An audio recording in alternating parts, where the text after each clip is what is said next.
नमस्कार साथियों, आप लोगों का स्वागत है हमारे YouTube channel CGPSC and CGF Vyapam पर। दोस्तों, आज के इस वीडियो में 30 महत्वपूर्ण प्रश्न लेकर आए हैं जो कि भारत के प्राकृतिक विभाजन से संबंधित है। तो बहुत ही महत्वपूर्ण प्रश्न है दोस्तों, इन प्रश्नों को छोड़कर ना जाइएगा और लास्ट तक वीडियो को जरूर देखिएगा। जितने भी नए दोस्त हमारे इस वीडियो को पहली बार देख रहे होंगे वो हमारे चैनल को जरूर सब्सक्राइब करके साथ में बेल आइकन को भी प्रेस कर लीजिएगा। और इस वीडियो का PDF प्राप्त करने के लिए दोस्तों हमारे टेलीग्राम चैनल एकलव्य साहू जी के टेलीग्राम से जुड़ सकते हैं। वो डिस्क्रिप्शन बॉक्स में पिन कर दिया गया है। यह वीडियो दोस्तों छत्तीसगढ़ के जितने भी आगामी एग्जाम होंगे उसमें बहुत ही ज़्यादा महत्वपूर्ण होने वाले इसमें से क्वेश्चन है वो डायरेक्ट आपको आपके एग्जाम में देखने को मिलेंगे, तो इसको छोड़िएगा बिल्कुल नहीं। तो चलिए दोस्तों स्टार्ट करते हैं पहला प्रश्न की ओर।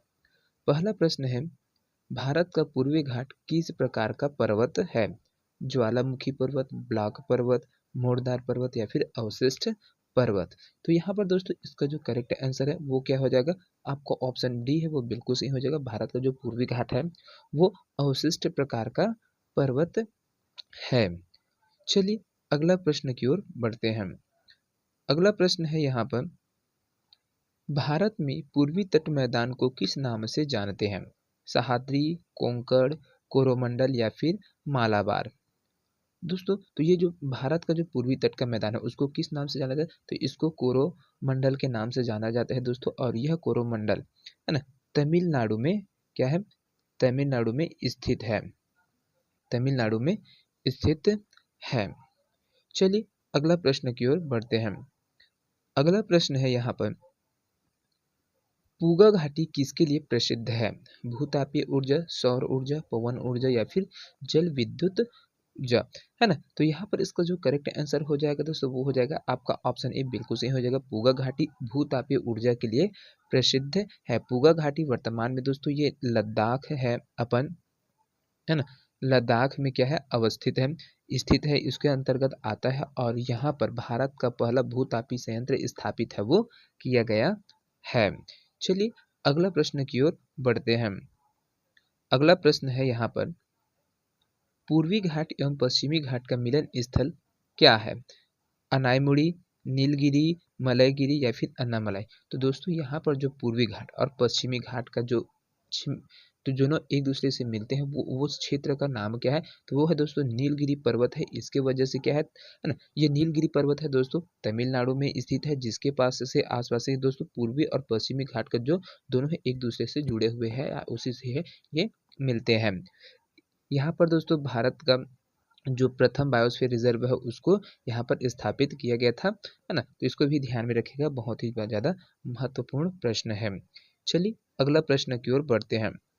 अगला प्रश्न है यहाँ पर, भारत में कितने द्वीप है? 247, 374, 274 या फिर 347? तो यहाँ पर इसका जो करेक्ट आंसर हो जाएगा दोस्तों वो हो जाएगा आपका ऑप्शन ए है वो बिल्कुल सही हो जाए। भारत में जो द्वीपों की संख्या है वो 247 है, जिसमें से दोस्तों आपका जो 204 द्वीप है ना, 204 द्वीप है वो बंगाल की खाड़ी में स्थित है, बंगाल की खाड़ी तरफ है स्थित है। और आपका जो 43 द्वीप है, 43 द्वीप समूह है वो अरब सागर की तरफ है स्थित है।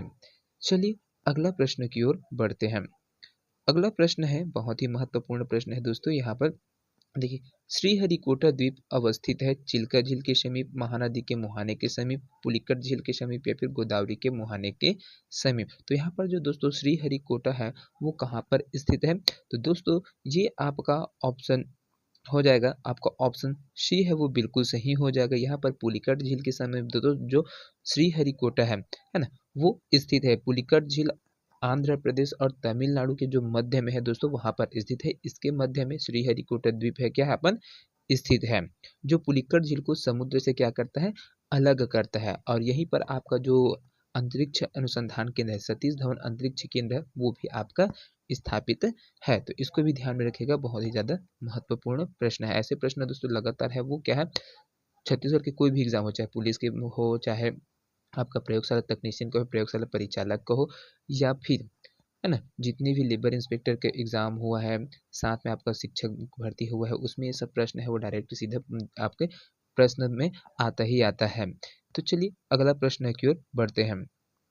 अगला प्रश्न है यहाँ पर, निम्नांकित में से कौन से द्वीप समूह की उत्पत्ति प्रवाल से जुड़ी है? अंडमान, निकोबार, लक्षद्वीप, बैरन या फिर इनमें से। तो कौन सा द्वीप है दोस्तों जहाँ पर है प्रवाल भित्ति है वो पाया जाता है और उन्हीं से ही मिलकर वो द्वीप है उसका निर्माण हुआ है। तो ये हो जाएगा दोस्तों, इसका करेक्ट आंसर है वो आपका ऑप्शन सी हो जाएगा, लक्षद्वीप है।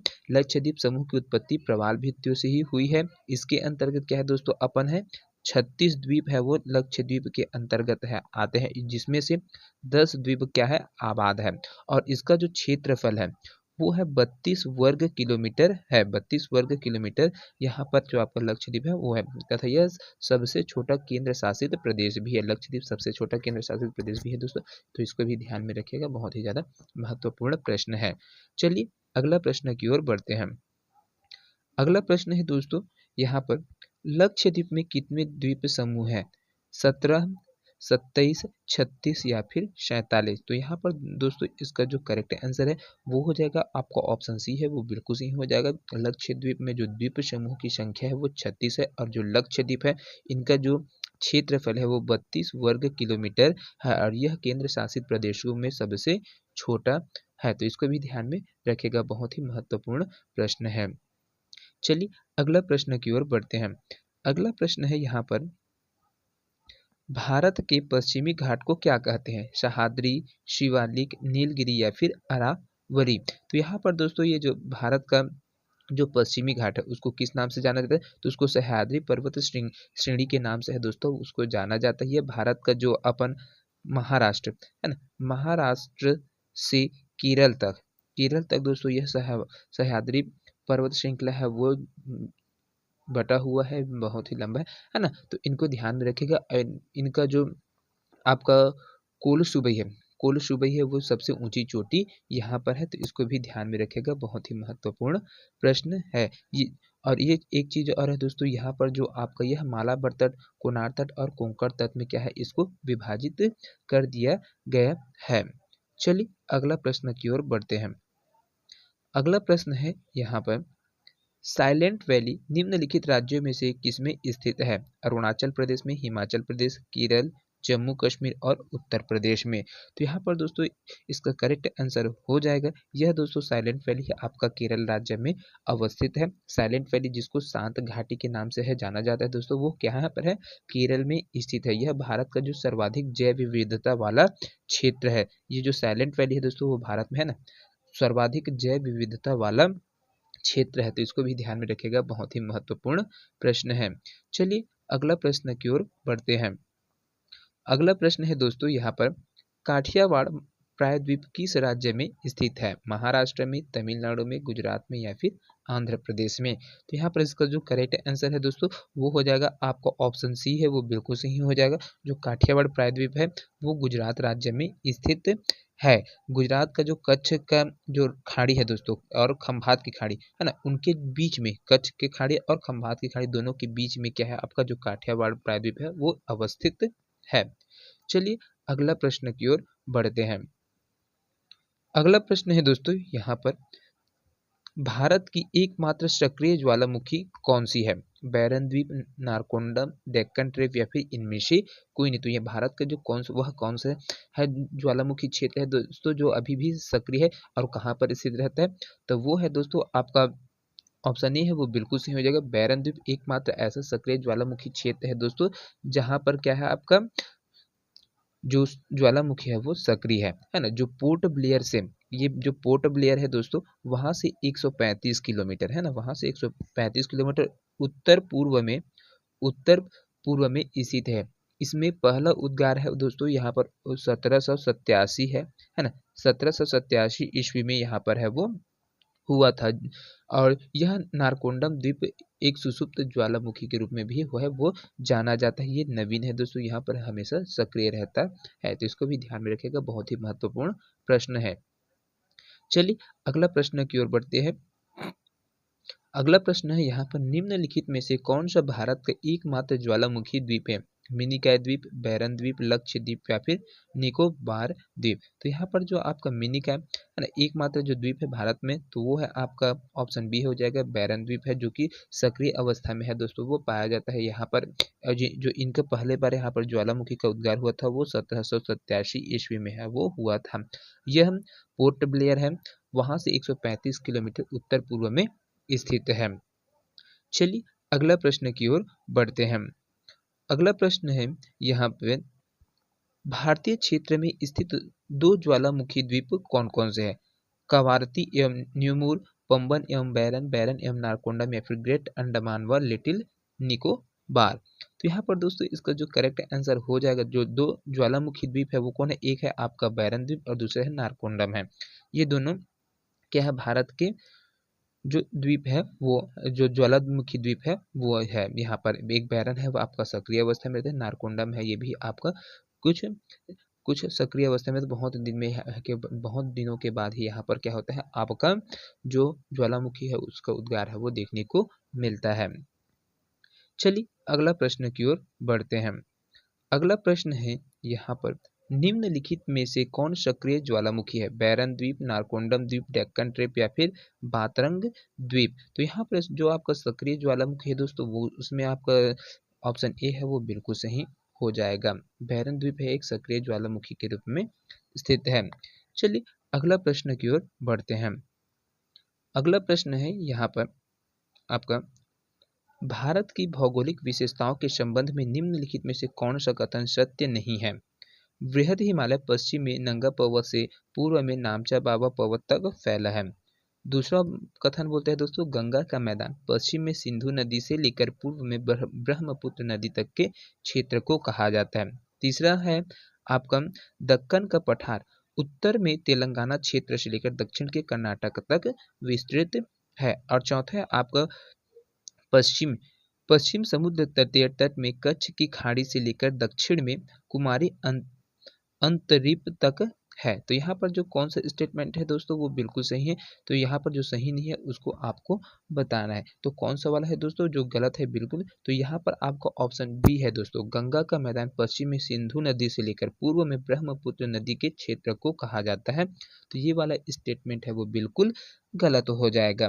कारण क्या है, यहाँ पर जो आपका जो गंगा का मैदान है ना, वो सिंधु नदी से लेकर नहीं है, ये ब्रह्मपुत्र नदी तक है, वो गया ही नहीं है। ब्रह्मपुत्र नदी दोस्तों वहां तक आया, ये ब्रह्मपुत्र नदी और इनका जो गंगा नदी है वो दोनों है बांग्लादेश में आकर है, पद्मा के नाम से है दोस्तों, वो समुद्र में बंगाल की खाड़ी में है वो मिल जाते हैं। और इन्हीं के क्षेत्र से जो आपका गंगा नदी है, उन्हीं के क्षेत्र से जो है विश्व का सबसे बड़ा डेल्टा भाग जो सुंदरवन डेल्टा है उसका निर्माण है वो किया जाता है ना। ये पश्चिम से सिंधु घाटी से है, वो सिंधु नदी से है वो नहीं आता है। तो इसको भी ध्यान में रखिए कि इसका मैदान है सिंधु नदी है अपन पाकिस्तान की तरफ जाता है, लेकिन गंगा है वो भारत जो है मध्य भारत से होते हुए भी बंगाल की तरफ है वो जाता है। चलिए अगला तरफ बढ़ते हैं। अगला क्वेश्चन है, अगला प्रश्न है, अरब सागर में स्थित द्वीप है आलिया बीट, श्रीहरिकोटा, अंडमान या फिर निकोबार द्वीप। तो यहाँ पर जो अरब सागर की तरफ है दोस्तों जो अवस्थित जो द्वीप है वो कौन कौन से है? ये है आपका ऑप्शन ए है वो आलिया बीट है, वो अरब सागर द्वीप की तरफ है वो स्थित है। यहाँ पर अरब सागर की तरफ कुल टोटल 43 जो द्वीप है दोस्तों वो पाया जाता है। बाकी श्रीहरिकोटा, निकोबार और अंडमान ये है आपका बंगाल की खाड़ी की तरफ है वो पाए जाने वाले है ना। यहाँ पर अगर अरब सागर की तरफ बात करें तो यहाँ पर जो मुख्यतः आलिया बेट पाया जाता है, खड़िया बेट पाया जाता है, दलिया बेट पाया जाता है, ये सभी क्या है आपका जो अरब सागर की तरफ है वो पाया जाता है। और ये सभी नर्मदा ताप्ती मुहाने के पास है दोस्तों, वो अरब सागर में क्या है स्थित है। लेकिन श्रीहरिकोटा ये आंध्र प्रदेश पुलिकट झील के पास पाया जाता है, निकोबार द्वीप है वो पाया जाता है अंडमान से, है ना। और अंडमान निकोबार है उसको तो जानते हो, है ना। ये सबसे बड़ा इसका जो क्षेत्र है दोस्तों 1962 किलोमीटर है। ये सबसे बड़ा केंद्र शासित प्रदेश के रूप में भी है वो जाना जाता है। तो इसको भी ध्यान में रखिएगा, बहुत ही महत्वपूर्ण प्रश्न है। चलिए अगला प्रश्न की ओर बढ़ते हैं। अगला प्रश्न है यहाँ पर आपका, भारत के निम्नलिखित प्रदेशों में से कौन सा शीत मरुस्थल है? मरुस्थली तमिलनाडु का वैली प्रदेश या फिर कच्छ प्रदेश या फिर लद्दाख। तो यहाँ पर जो शीत मरुस्थल के रूप में जाना जाता है दोस्तों वो है, क्या हो जाएगा, आपका ऑप्शन डी है वो बिल्कुल सही हो जाएगा। शीत मरुस्थल में लद्दाख है दोस्तों, उसको जाना जाता है। कारण क्या है कि जो भारत में है ना, दो प्रकार के जो मरुस्थल है दोस्तों वो पाया जाता है। एक आपका होता है क्या है, शुष्क मरुस्थल, शुष्क मरुस्थल जहाँ पर रेत ही रेत है वो पाया जाता है ना। और दूसरा होता है आपका शीत मरुस्थल, शीत मरुस्थल जहाँ पर है सिर्फ बर्फ ही बर्फ है वो पाया जाता है। यहाँ पर है आपका रेत ही रेत पाया जाता है, जैसे रेगिस्तान है ना। जो थार का मरुस्थल है उसको आप शुष्क मरुस्थल के रूप में जानते हैं, और ये क्या है, थार का मरुस्थल है वो राजस्थान में स्थित है। लेकिन जो शीत मरुस्थल है वो लद्दाख में स्थित है। कारण क्या है कि क्योंकि यहाँ पर चारों तरफ ही बर्फ होते हैं, ना ही कोई पेड़ पौधा है वो उग पाते हैं और ना ही वहाँ पर जीवन पर्यंत रह पाता है, और इसी वजह से यहाँ पर है इसको शीत मरुस्थल के नाम से है वो जाना जाता है। चलिए तो अगला प्रश्न की ओर बढ़ते हैं। अगला प्रश्न है यहाँ पर आपका 19वां नंबर का प्रश्न है, थार मरुस्थल कहाँ स्थित है, गुजरात में, राजस्थान में, पंजाब में या फिर हरियाणा में। तो यहाँ पर इसका जो करेक्ट आंसर है दोस्तों वो हो जाएगा आपका ऑप्शन बी है वो बिल्कुल सही हो जाएगा। थार का मरुस्थल कहाँ पर स्थित है, तो ये राजस्थान में स्थित है। चलिए अगला प्रश्न की ओर बढ़ते हैं। अगला प्रश्न है दोस्तों यहाँ पर आपका, भारत का एकमात्र शीत मरुस्थल कहाँ स्थित है, लद्दाख में, पूर्वी कामेंग में, लाचेन में या फिर चंबा में। तो यहाँ पर जो शीत मरुस्थल है दोस्तों वो होता है आपका ऑप्शन ए है बिल्कुल सही हो जाएगा, लद्दाख में स्थित है। चलिए अगला प्रश्न की ओर बढ़ते हैं। अगला प्रश्न है बहुत ही महत्वपूर्ण प्रश्न है दोस्तों, हिमालय किस प्रकार का पर्वत है, मोरदार पर्वत, भ्रंशोत्स या फिर ज्वालामुखी पर्वत या फिर अवशिष्ट पर्वत। तो यहाँ पर दोस्तों इसका जो करेक्ट आंसर हो जाएगा वो हो जाएगा हिमालय एक मोरदार पर्वत है दोस्तों, क्योंकि हिमालय एक नवीन प्रकार का जो मोरदार पर्वत है जिसका निर्माण सीनोजोइक इरा के टर्शरी काल है ना, सीनोजोइक इरा के जो टर्शरी काल है आज से लगभग 25 मिलियन वर्ष पूर्व पहले हुआ था। कितना, 25 वर्ष मिलियन वर्ष पहले ये जो आपका हिमालय है उनका निर्माण होता है। इनका जो निर्माण है वो प्लेट टेक्टोनिक विवर्तन की वजह से है वो हुआ है ना। पहले ये क्या है अपन टेथी सागर था, और अब टेथी सागर के जो क्या है भरने की वजह से यहाँ पर ये जो हिमालय पर्वत है उनका निर्माण है वो हुआ है। चलिए अगला प्रश्न की ओर बढ़ते हैं। अगला प्रश्न है यहाँ पर, उत्पत्ति के आधार पर हिमालय पर्वत किस प्रवर्तन काल से संबंधित है, कैम्ब्रियन पूर्व कल्प, प्रारंभिक पेलेजोइक कल्प या फिर अंतिम पेलेजोइक कल्प या फिर टर्शियर तृतीयक कल्प। तो यहाँ पर दोस्तों जो आपका हिमालय पर्वत है उनकी उत्पत्ति है वो किस काल से संबंधित है, तो ये आपका ऑप्शन डी है वो बिल्कुल सही हो जाएगा, टर्शियरी तृतीय कल्प है ना। उनके आधार पर है आपका इनका निर्माण है वो हुआ है। हिमालय क्या है अभी भी नवीन प्रकार का जो क्या है मोरदार पर्वत है ना, इसको भी आपने देखा। साथ में इनका जो निर्माण हुआ है वो प्लेट विवर्तनिकी से है वो हुआ है। यह जो पर्वत है वो सीनोजोइक इरा के टर्शरी काल में इसका निर्माण है हुआ है, और इनका जो वर्ष है 25 मिलियन वर्ष पूर्व में इसके जो निर्माण है वो हुआ है। तो इसको भी ध्यान में रखिएगा। चलिए अगला प्रश्न की ओर बढ़ते हैं। अगला प्रश्न है यहाँ पर, निम्नांकित में से किस अनुप्रस्थ हिमालय की भारत में हिमनदों की संख्या सबसे अधिक है, कश्मीर हिमालय, हिमाचल हिमालय, कुमाऊं हिमालय, मध्य हिमालय या फिर पूर्वी हिमालय। तो यहाँ पर जो हिमनदों की संख्या सर्वाधिक है दोस्तों वो कहाँ पर है, आपका ऑप्शन ए है वो बिल्कुल सही हो जाएगा।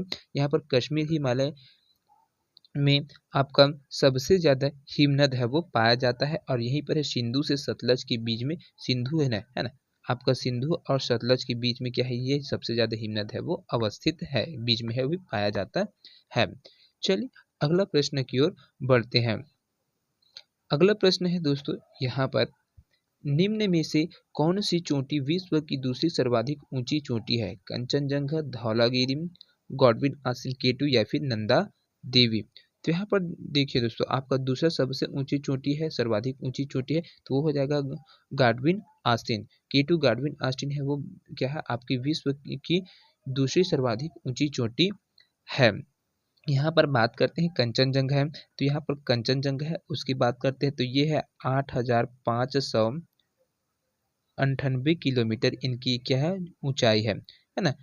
ये सॉरी किलोमीटर बोलता हूँ, मीटर में है आपका है ना, मीटर में, किलोमीटर बोल दिए थे, ये मीटर में है, किलोमीटर में बहुत ज़्यादा हो जाएगा है ना। 5,898 मीटर आपका कंचनजंगा का क्या है ऊंचाई है धौलागिरी की बात करते हैं तो इनकी जो ऊंचाई है वो 8,172 मीटर इनकी ऊंचाई है, जो कि यहाँ पर है उत्तराखंड में स्थित है। गाडविन ऑस्टिन K2 है, उनकी बात करते हैं तो यहाँ पर ये कितना है,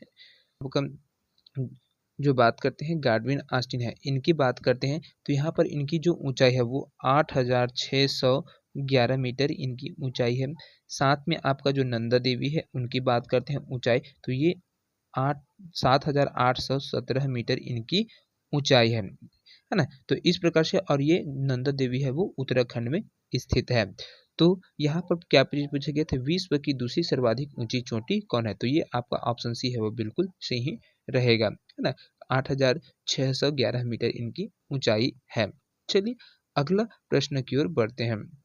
अगला प्रश्न है दोस्तों यहाँ पर आपका, हिमालय पर्वत की निम्नलिखित चोटियां भारतीय क्षेत्र में स्थित है, एवरेस्ट, माउंट कैलाश, कंचनजंगा या फिर धौलागिरी। निम्नलिखित कूट से अपना उत्तर है वो चुनना है। तो यहाँ पर दोस्तों ये कहाँ से कहाँ पर है उसको आपको बनाना, हिमालय पर्वत की चोटियां है ना जो भारत में स्थित है वो कौन कौन से, एवरेस्ट बताया, तो माउंट कैलाश बताया है, कंचनजंगा बताया और धौलागिरी बताया। तो कौन कौन से है दोस्तों, वो सही हो जाएगा, जो भारत में है वो पाया जाता है हिमालय पर्वत की जो चोटियां। तो पहला देखिए दोस्तों, आपका आपका तीसरा वाला है ये पहला हो जाएगा, क्योंकि कंचनजंगा है ना, कंचनजंगा है ये आपका सिक्किम में स्थित है और ये हिमालय पर्वत की एक प्रमुख चोटी है ना। यहाँ इनकी जो ऊंचाई है, इनकी जो ऊंचाई की बात करें कंचनजंगा है तो वो 8,598 मीटर इनकी ऊंचाई है और भारत में है वो पाया जाता है।